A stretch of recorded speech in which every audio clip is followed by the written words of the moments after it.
Hola, buenas noches, buenos días, buenas tardes. Hoy tenemos con nosotros a José Luis Monuera, que nos va a exponer a Dalí. Dalí, cuando el arte se convierte en autobiografía 2.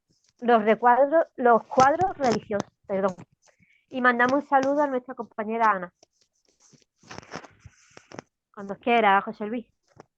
Pues muy bien, ante todo un saludo a Ana, espero que no sea nada serio.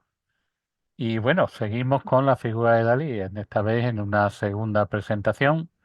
Acabaremos con una tercera y ya nos seguiremos, aunque hay muchos cuadros que podríamos desentrañar, pero yo creo que con estas tres presentaciones vamos a tener una visión muy general de lo que es el genio de Dalí.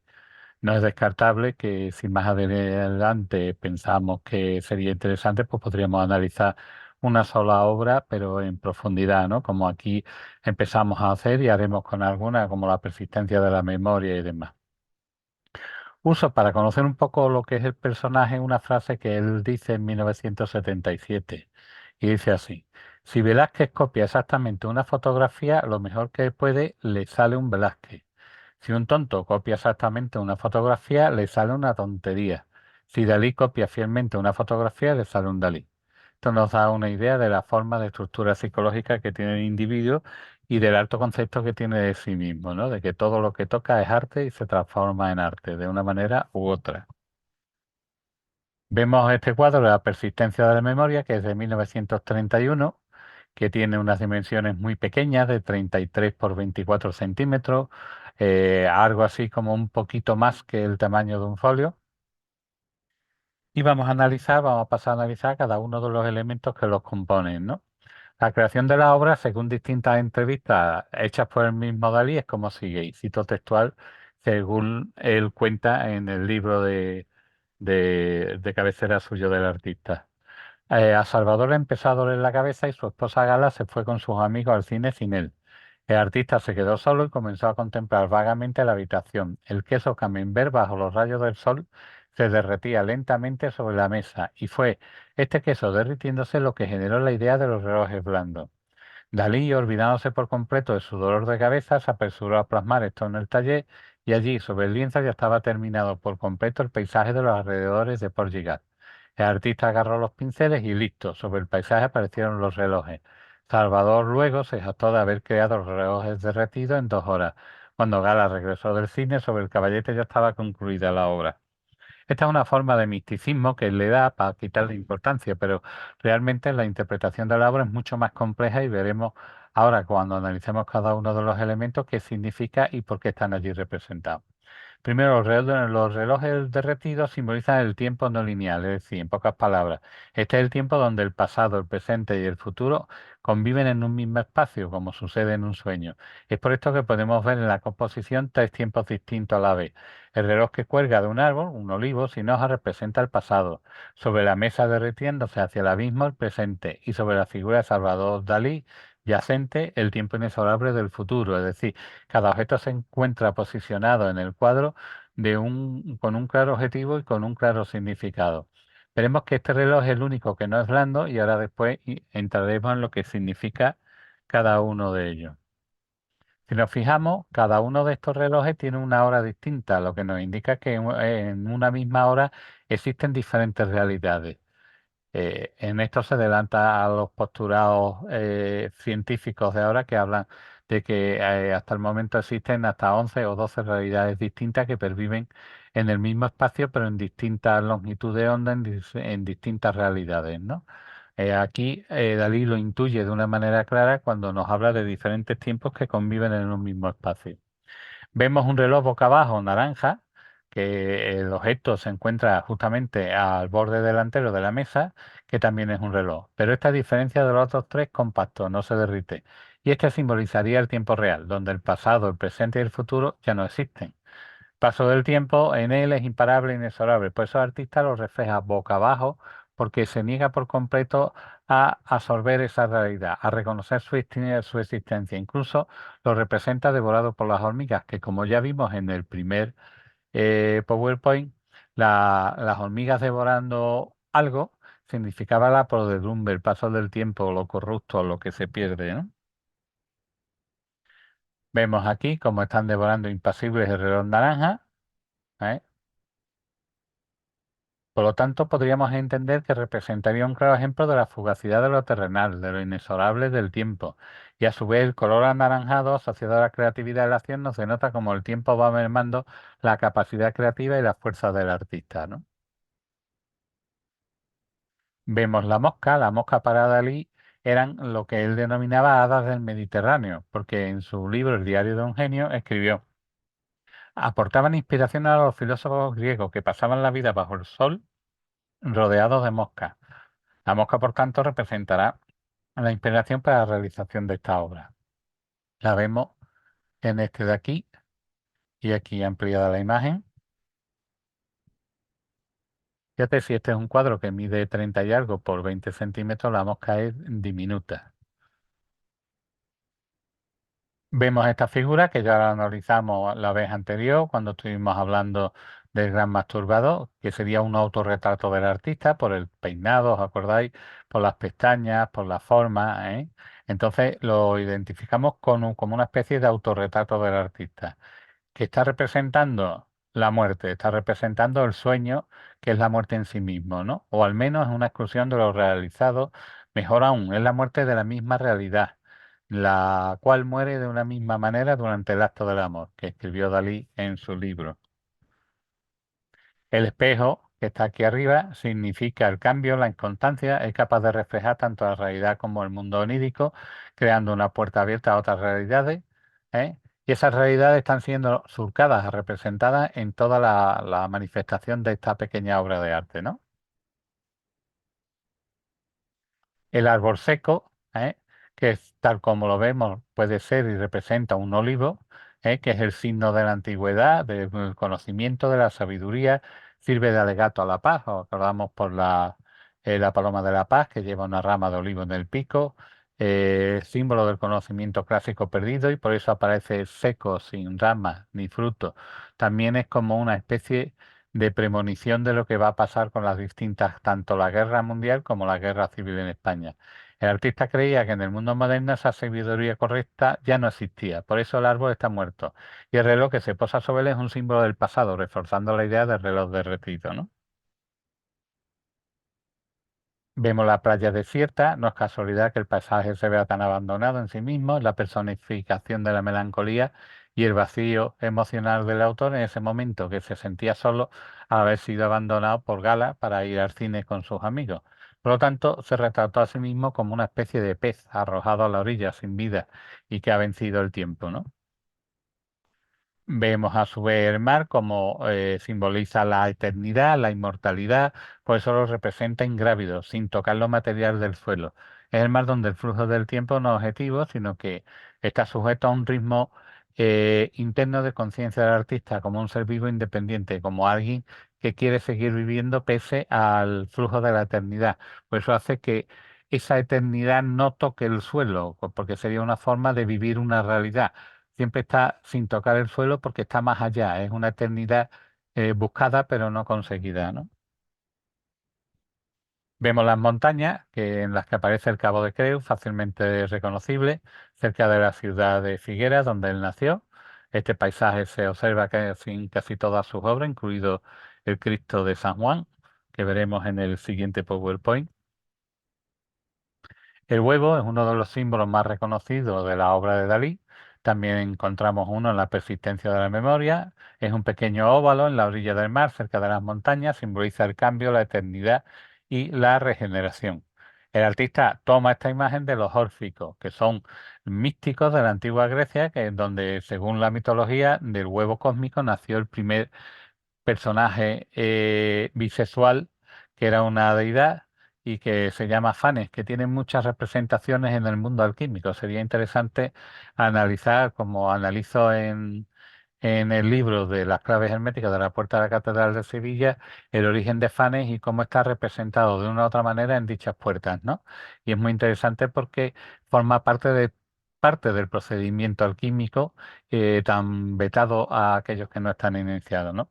Estefanes creó al ser humano y las dos mitades de la cáscara del huevo, de donde nació, formaron el cielo y la tierra. De ahí que estén siempre representados en la figura de Gala Dalí, ¿no? Como una representación viva física del dios Fane.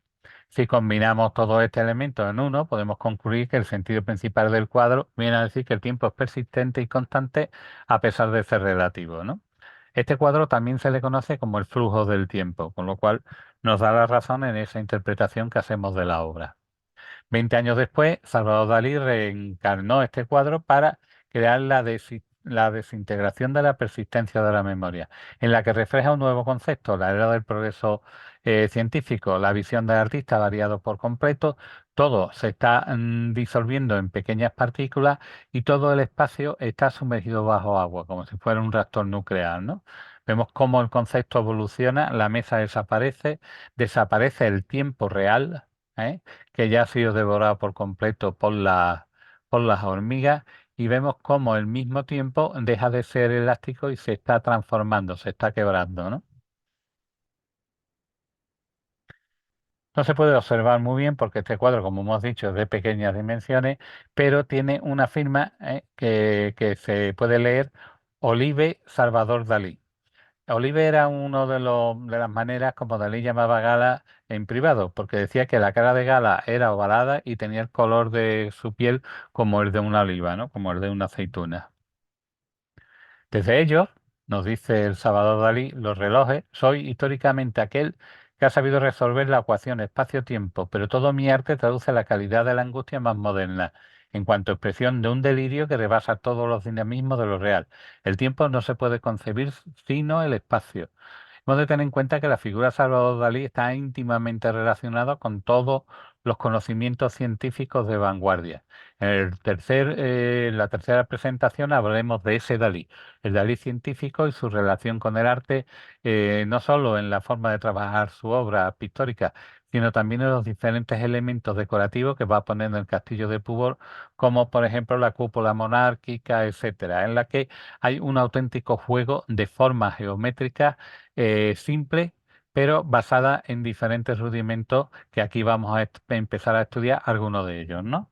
Sobre todo cuando hablemos en la Santa Cena, que lo analizaremos en el tercer PowerPoint, pero aquí hablaremos del Cubus Hypercubicus.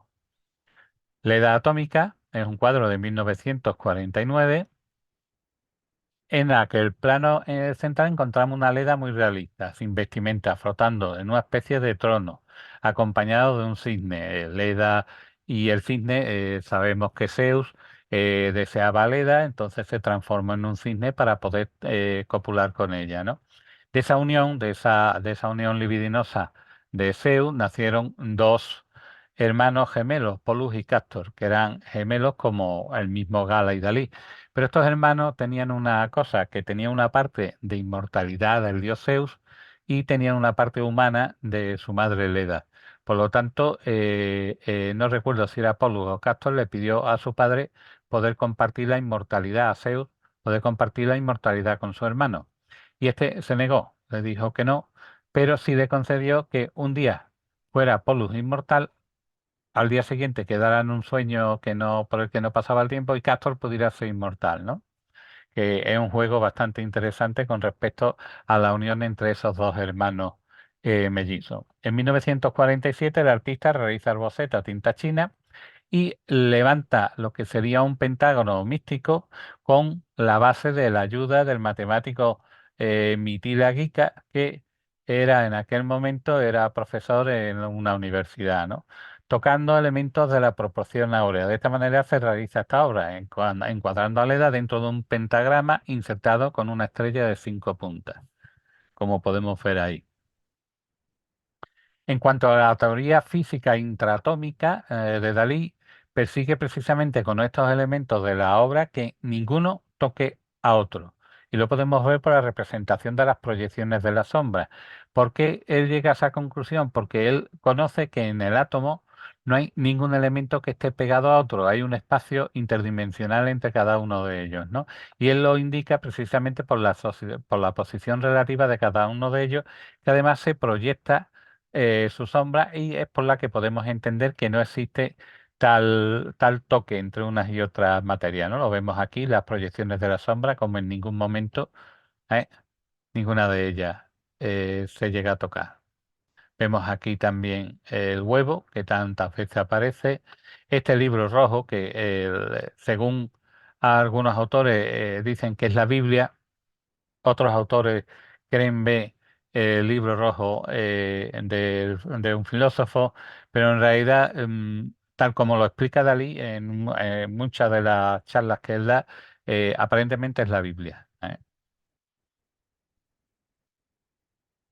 Y Mitila Kika, que es el matemático que le ayuda para hacer sus composiciones, utiliza lo que se denomina el número áureo, que es el 1,618, etcétera.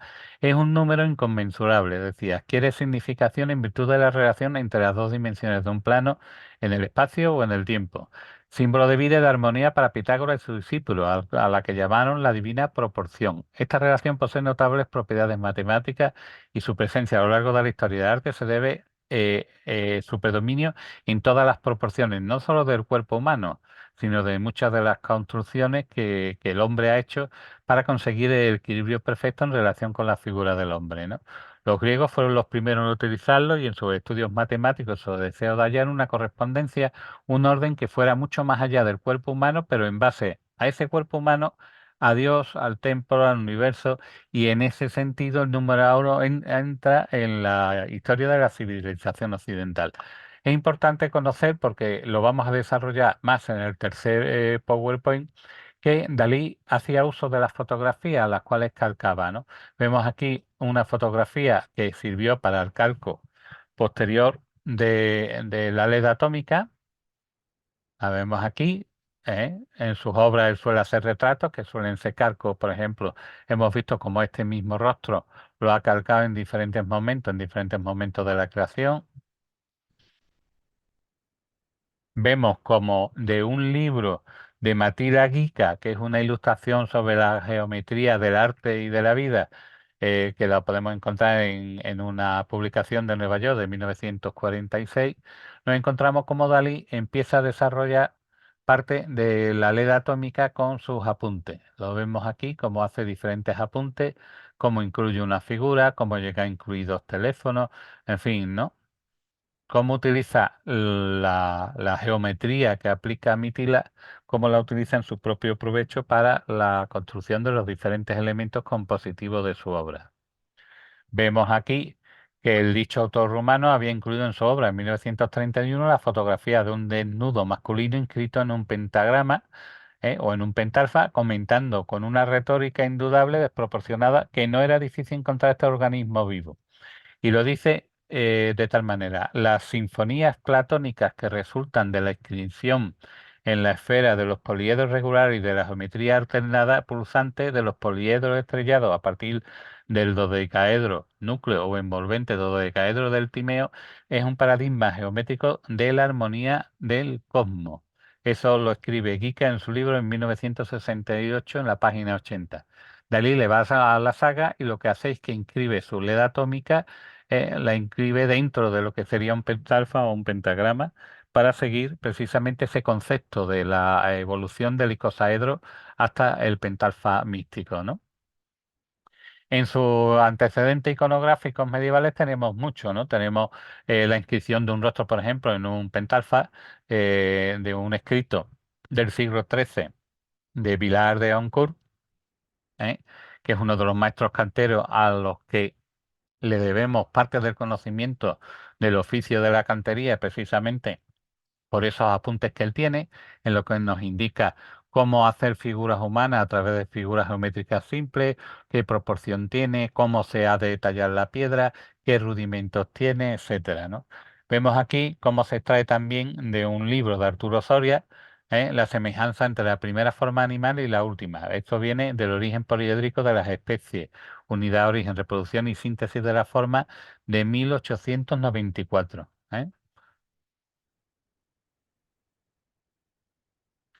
Vemos aquí el dibujo preparatorio en papel vegetal del Carco, reproducido en 50 secretos mágicos de Dalí, que se encuentra en la Fundación Gala Dalí, pero un autor, Carles Olivier, hace una superposición del dibujo anterior sobre la fotografía para demostrar que es un calco de ella. Y vemos que, en efecto, Sí, es un calco, coincide la proporción, coincide la forma, coincide cada elemento, ¿no? Con lo cual podemos decir que Salvador Dalí usaba la fotografía y después lo demostraremos en el tercer PowerPoint cuando veamos el Cristo de San Juan, cómo utiliza, incluso le roba imágenes a autores como Velázquez o autores franceses para meter un determinado elemento dentro de la obra pictórica, ¿no? En el mismo dibujo se reconoce en el margen derecho un teléfono que después agregará un segundo teléfono, pero que no saldrán al final en la LED atómica, y se muestra nuevos trazados de cálculo geométrico de la sombra, pero que quien la resolvió no la resolvió con cierto rigor científico, porque cuando planteamos la posibilidad de la proyección de la sombra desde el punto determinado de donde parte la luz, algunas de estas sombras están cambiadas de forma interesada, ¿eh? Es decir, que Dalí también cambió un poco el concepto de la proyección real de dicha sombra. Y nos dice un reportero, porque no es Salvador Dalí quien nos lo dice, la edad atómica está pensada siguiendo la divina proporción según Luca Pacioli, de Renacimiento italiano. La edad y el cisne se inscriben en un pentágono en el interior del cual se ha insertado una estrella de 5 puntas de la cual Dalí realizó diversos estudios. La armonía de las referencias ha sido calculada por el artista según el matemático Matila Guica, que entonces enseñaba en la Universidad de Santiago. Sus trabajos demuestran que la divina proporción es el fundamento de toda obra. Dalí, en contra de lo que piensan sus contemporáneos, que las matemáticas distraen e interrumpen la inspiración artística, considera que cualquier obra de arte debe serlo desde fundamentarse en la composición y en el cálculo. Con lo cual le da razón precisamente a que la obra de Dalí es una obra muy pensada, muy tamizada, muy estudiada, en la que hace referencia a elementos científicos de nueva creación, los defiende, los plasma y además los interpreta, que es lo que le da una nueva dimensión a la obra de Salvador Dalí. Él utiliza la divina proporción, ¿no? Y la base de la divina proporción nos daría como para un PowerPoint único para poder entender la divina proporción y el número phi, el número áureo, ¿no?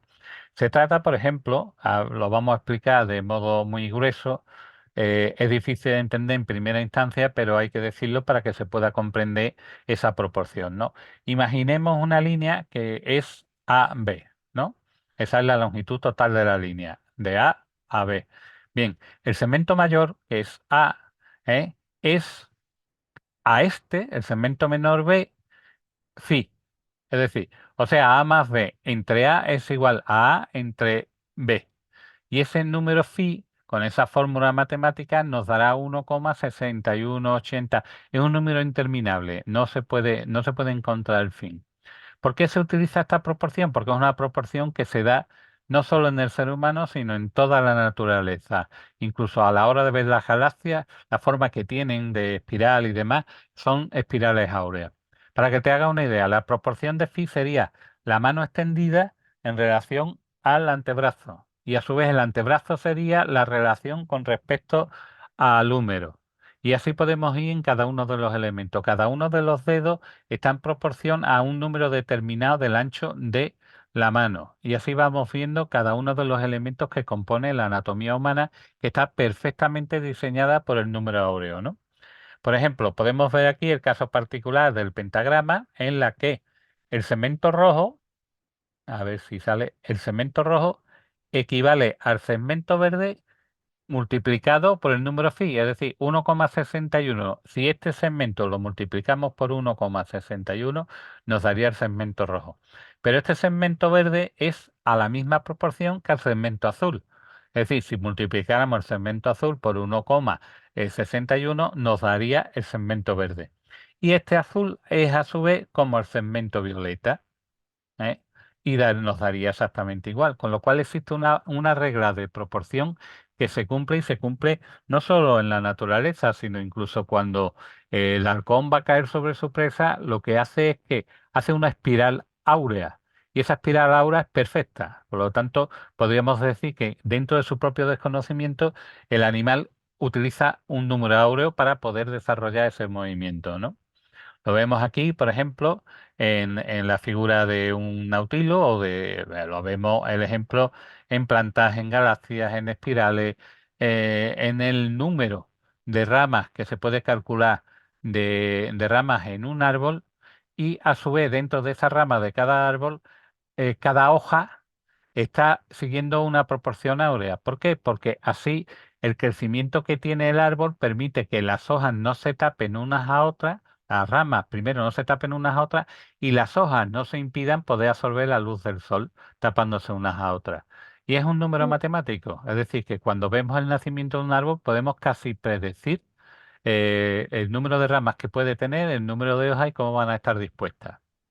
Es una cosa maravillosa. Si preguntilla. existe, perdón, Una preguntilla, José Luis. Entonces sí, ese número sería infinito, sí, por así decirlo, es inconmensurable. que no tiene fin, que siempre está, Siempre, siempre hay un digital, siempre. uno más, sí, es inconmensurable. Por eso yo cuando Vale. me preguntan, dice, ¿tú crees en Dios? Digo, no sé, pero matemático es. Claro, porque esto es un claro ejemplo, se da en la naturaleza. Tú fíjate cuando tú ves un girasol, la disposición de las pipas del girasol está en una proporción áurea. Sí, Vamos a ver que la proporción áurea Dalí la utiliza mucho, incluso Velázquez la utiliza mucho sin tener conocimiento científico, porque eso nace a raíz de Fibonacci y demás, que ahora después veremos cómo lo hace, ¿no? Vemos aquí el ejemplo de cómo se desarrolla. Partimos por el medio un cuadrado, ese cuadrado nos lo llevamos a la arista, esa arista la tumbamos y eso sería un rectángulo áureo, ¿eh? Porque está en la proporción 1:8.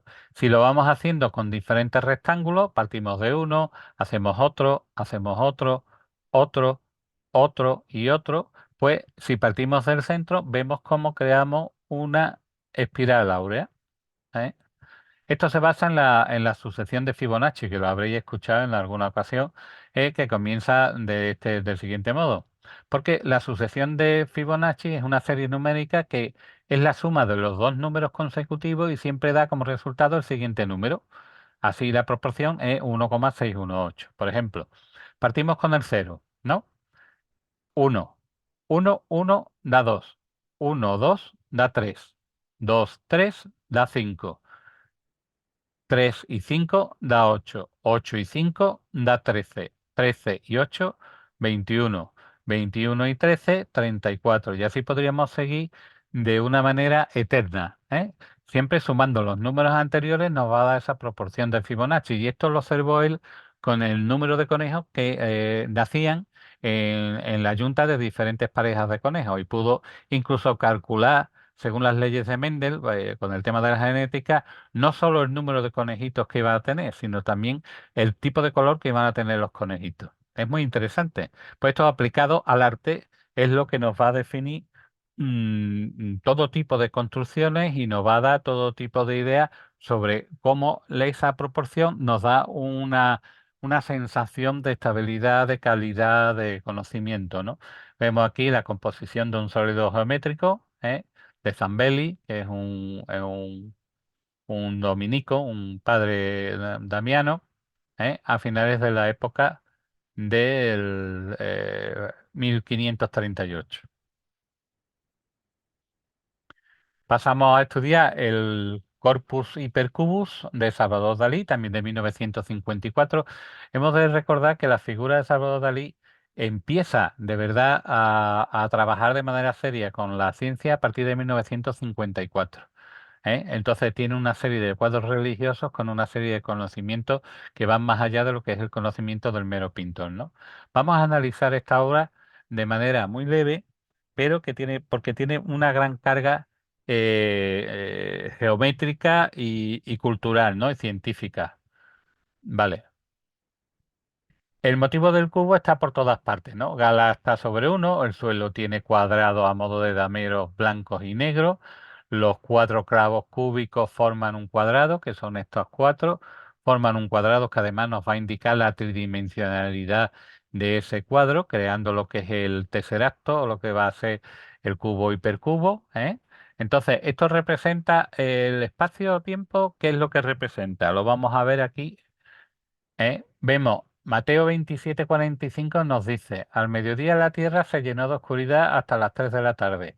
A eso de las 3 de la tarde Jesús clamó en voz fuerte, Elí, Elí, lema sabactani, que significa Dios mío, ¿por qué me has abandonado? Es justamente el momento en el que Dalí utiliza para representar la obra. Lo vemos, que está el cielo se ha oscurecido, suele ser mediodía por el tipo de luz, que es una luz cenital que viene de la izquierda, y vemos cómo a la hora de hacer el cálculo de la geometría hay una pequeña inclinación hacia la izquierda, con lo cual hace que todo el cuadro se gire un poquito de la parte izquierda del cuadro, un poquito más alta que de la parte derecha, ¿no?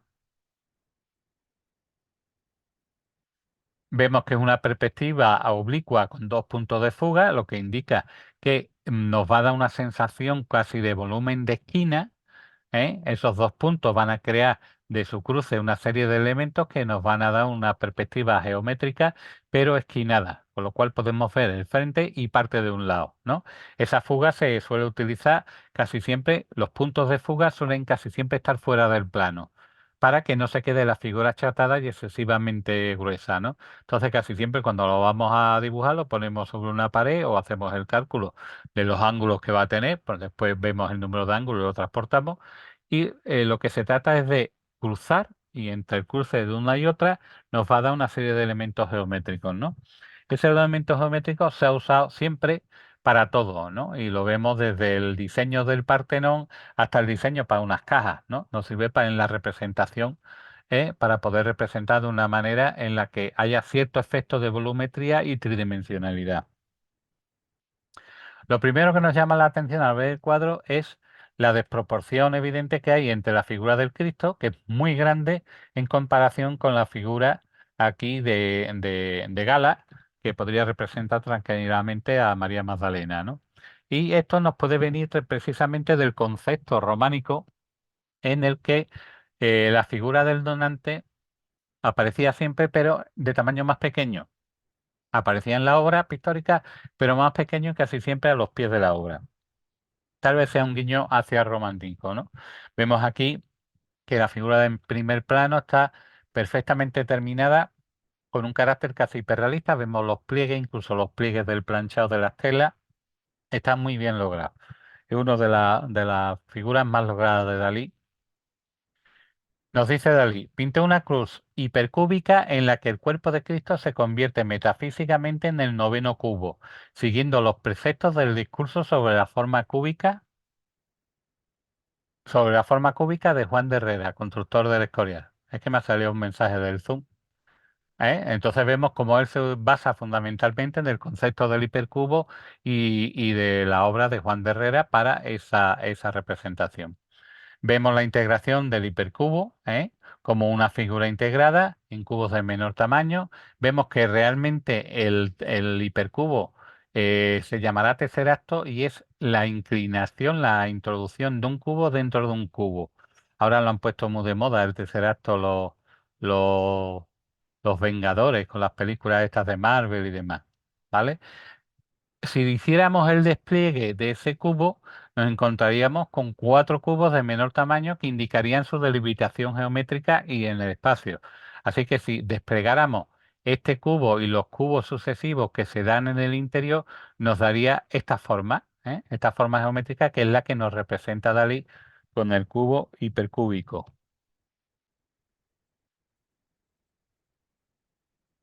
Cristo no aparece con los signos y objetos de la pasión, como en la iconografía cristiana, no tiene clavos, no tiene la corona de espinas, no tiene ningún tipo de señal de castigo, por lo tanto, está flotando en el aire como un signo de redención metafísica y de superación del dolor o del castigo que había padecido. Veremos cómo nos habla Dalí cuando hace el Cristo de por llegar, cómo nos dice que en un sueño se le apareció Jesucristo y le dijo que quería que siempre que lo representara sin el daño del martirio, sino que lo representara como un hombre pleno, como un hombre identificado con la figura de Dios. Bien, pues esta podría ser perfectamente la figura de Dalí o podría ser perfectamente un hombre, ya que no tiene barba, es barbilapiño, etcétera. La palabra corpus, en este caso, se refiere al cuerpo de Cristo tanto como a la figura geométrica. Por lo tanto, refuerza el vínculo que Dalí establece entre la religión, las matemáticas y la ciencia. La levitación del Cristo sobre la tierra podría simbolizar su ascenso por encima del deseo y el sufrimiento terrenales. El motivo del cubo está presente en otros lugares, por ejemplo, La gala está de pie sobre un cubo, ¿no? Un cubo que además está sobre un tablero de ajedrez formado por casillas cúbicas, ¿no? Blancas y negras. Al estilo de cómo sería la entrada en una sede masónica, cuyo suelo está ajedrezado, pues exactamente igual. No tiene nada que ver, porque Dalí no tenía ninguna relación que se sepa hasta la fecha con ese tipo de eh, compañías iniciáticas, por llamarla de alguna manera. Para comprender la obra en su máxima expresión, hemos de saber que es un hipercubo. El hipercubo o el hipersufijo subraya sus numerosas dimensiones y la da una forma geométrica inmersa en el espacio con cuatro o más dimensiones. También se le llama tercer como he dicho con anterioridad, y hay que pensarlo como un cubo cuadrado, o más bien, un cubo dentro de otro cubo cuyas alineaciones de vértices constituyen 24 caras bidimensionales, 8 caras tridimensionales. Al trasladar el cubo perpendicularmente a sí mismo, se obtiene su desarrollo, que es precisamente la cruz hipercúbica que hemos visto en el corpus hipercubo formado por diferentes bloques de cubo. ¿Eh? Con lo cual podemos entender perfectamente qué es lo que nos quería Dalí decir con el exceso de esa tridimensionalidad superando y yendo a otro nivel todavía más superior que el que tenía hasta ese momento. Los ojos del espectador pueden rápidamente verse atraídos por las rodillas de Cristo, que tiene una exagerada, como diría, casi grotesca estudio analítico del detalle, pero que los que han estudiado la obra de Dalí ven en ella diferentes cuestiones. Por ejemplo, aparecen 5 imágenes diferentes de Gala. Vemos aquí parte del rostro, parte del brazo levantado. ¿Eh? Eso en la rodilla derecha de Cristo. Y 5 imágenes del propio Salvador Dalí en la rodilla izquierda. Vemos aquí los ojos, la nariz, el bigote, la barbilla. También lo vemos aquí, con el rostro hacia arriba, los ojos, la nariz, etcétera. ¿Eh? Yo no he sido capaz nada más que de encontrar 2 figuras, no he sido capaz de encontrar muchas más. Pero aquí dice que si hay una fotografía o si tienes la suerte de ver el cuadro en directo, puede llegar a detectar hasta 5 tipos de representaciones, tanto de Gala como de Dalí. A mí me cuesta trabajo, pero ahí tenéis entretenimiento con una diapositiva. Vemos en este dibujo Dalí en su estudio ideal de 20 por 10 centímetros que introduce el entorno de Cadaqués con la forma de un icosaedro vacío basado en la obra de Leonardo da Vinci, que tomó como modelo y que sirvió para la ilustración del libro de Luca Pacioli de las Divinas Proporciones. Vemos aquí un estudio pequeñito, porque son 20 por 10 centímetros, algo menos de un tamaño folio, o un tamaño A4.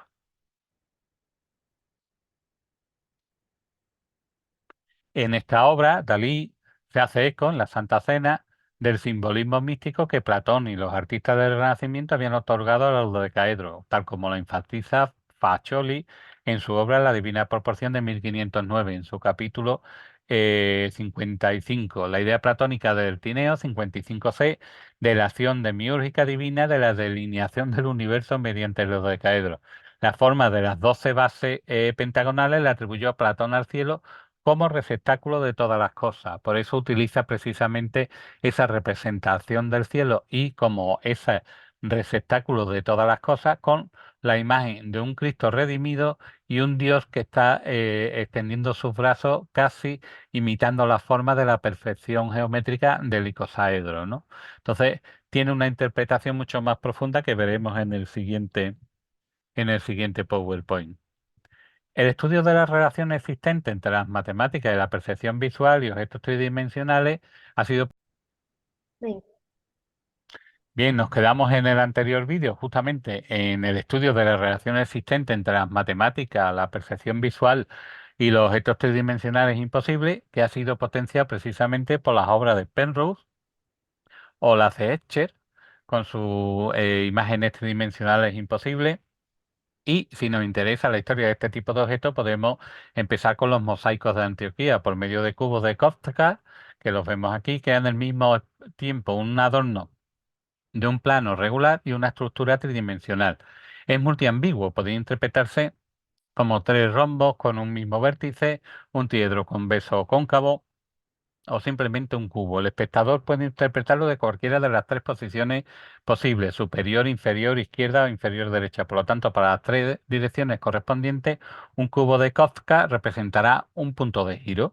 Vemos aquí cómo puede ser uno o pueden ser diferentes cubos los que están Una, una representados. preguntilla, Dime, una preguntilla, José Munera. sí, ¿Estás grabando? Es que tengo aquí un cartelito que me dice que está empezando la grabación. sí estoy grabando, que yo sepa, Vale, vale. Vale, sí, vale. Es que tengo ahí un cartelito y digo, bueno, ¿eso qué? sí. No Vemos, pasa por nada. ejemplo, en otra pintura de Dalí, en la calavera de Zurbarán, que contiene una relación óptica de ambigüedad cóncavo-convexa, ¿eh? En la que al observar los cubos de Necker podemos ver cómo sale hacia afuera o sale hacia adentro, ¿eh? Con lo cual conseguimos un efecto de tridimensionalidad bastante curioso y que tiende a distraer al observador, ¿no? Como tal. También Dalí se preocupó de las imágenes estereoscópicas, que simplemente consiste en pintar con un ojo lo que ves con un ojo y después pintar lo que ves con el otro ojo, con lo cual nos da un desplazamiento de la imagen de un tanto por ciento que da precisamente con la visión de cada uno de los dos ojos y que visto desde un punto muy determinado de la habitación crea una sensación de tridimensionalidad. ¿Eh? Es como las antiguas diapositivas que se vendían antiguamente, que te ponías el visor y te ponías dos diapositivas y daba la sensación. Pues eso, entonces él lo empieza aplicando a la relatividad y empieza a construir sus figuras. ¿Eh? Esa fusión de colores también da una sensación de cierta realidad que es interesantísimo. Yo recomiendo que quien vaya al Museo de Figueras de Dalí, pues que lo vea porque hay habitaciones enteras nada más que para este tipo de visión estereoscópica, ¿no? Y da ciertamente una sensación de cierta realidad. Vemos aquí cómo selecciona unos tonos para que salgan unos tonos violáceos que vengan al primer plano, cómo selecciona aquí unos tonos azules, otros tonos rojos que mezclados nos va a dar una sucesión de violeta, como aquí los colores también utiliza para que tenga cierto aire de tridimensionalidad y te puedo asegurar que el pie se ve en primer plano. De estas cosas que sale en la que Dalí le preocupaba mucho todo lo que era el avance científico, ¿no? O incluso la incursión en la holografía que le hizo el retrato de Alice Cooper, que es interesante. El nombre de Alice Cooper no tiene nada que ver con su nombre verdadero, después se lo cambió. Pero era sobre una niña que apareció en una fotografía en una vivienda, que era el fantasma de una niña que era bruja, que, en fin, una historia curiosísima, que si quiere alguna vez hablamos de los misterios de los músicos y en concreto de los satanistas y es gracioso, ¿no? Bien, pues la obra consiste en un holograma tridimensional en el que proyecta la figura de Alice, que es este hombre, sentado y vestido con 4 millones de dólares en joyas, una tiara y un collar diseñado por Salvador Dalí. Alice sostiene una estatuilla con cajones de la Venus de Milo a modo de micrófono y detrás de él se observa un cerebro de Alice cubierto con un relámpago de chocolate y hormiga. Alguien le preguntó a Ali lo que opinaba sobre esta circunstancia y él le respondió, no lo sé, no he entendido una palabra de lo que dice desde que le he conocido. Y entonces Dalí saltó inmediatamente y dijo, perfecto, la confusión, la mejor forma de comunicación, ¿no? Para que veamos cómo Dalí aprovechaba cada cosa para poder valer de hecho, o valerse de ello. Bien, y en el siguiente y último, por el momento de la serie de Salvador Dalí, hablaremos de una cosa misteriosa que nos indica que Dalí tenía cierta predisposición con lo esotérico, con lo misterioso, porque él intuye lo que nunca nadie ha intuido en una obra del Ángelus de Millet, ¿no? En una obra de Millet, el Ángelus. Y él, contra viento y María, acaba descubriendo el gran secreto que oculta el cuadro de Millet.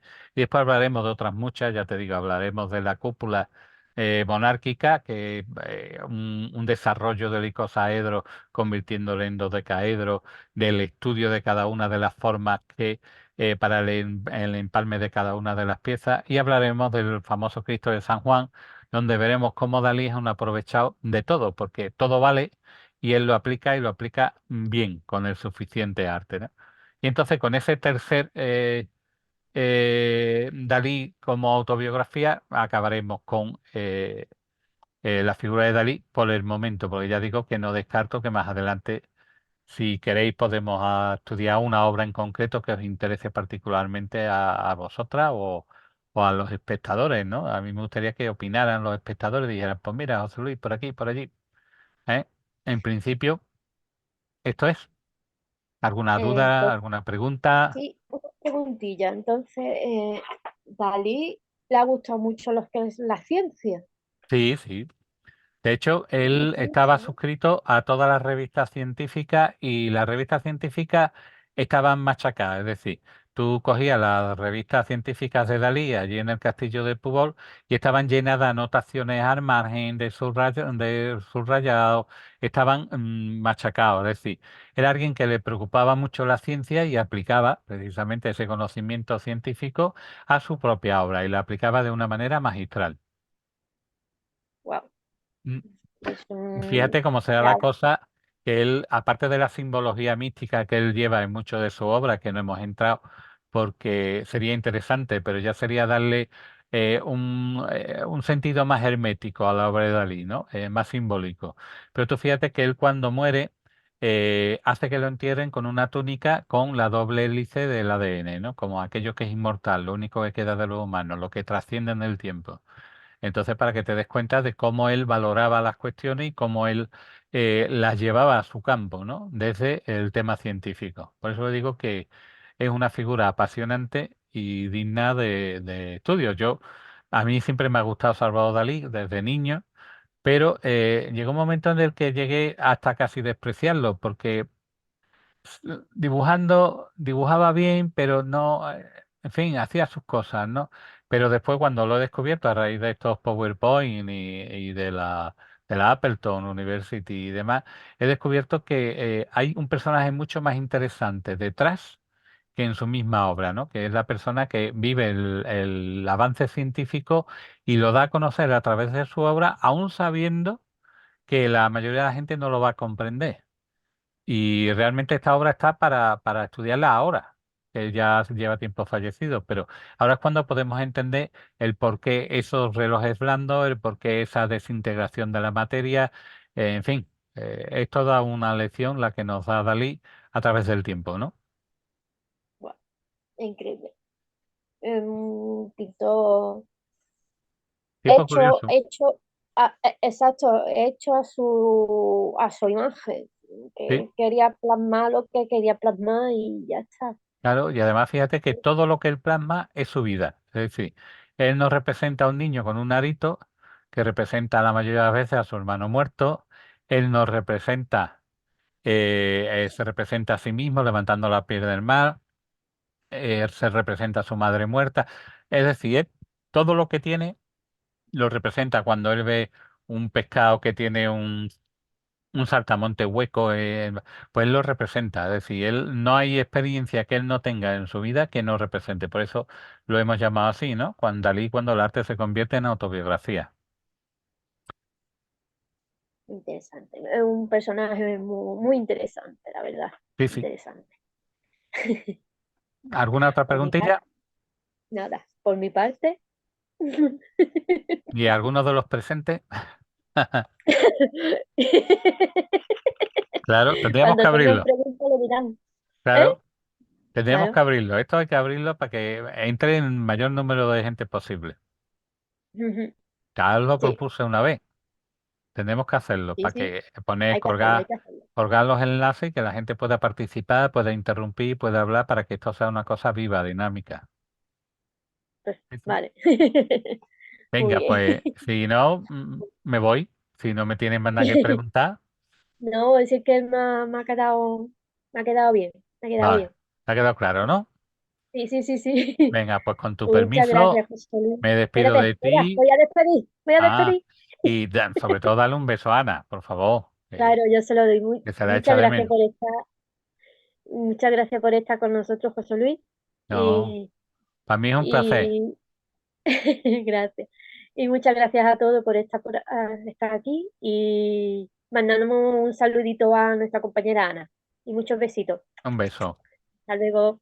Hasta luego.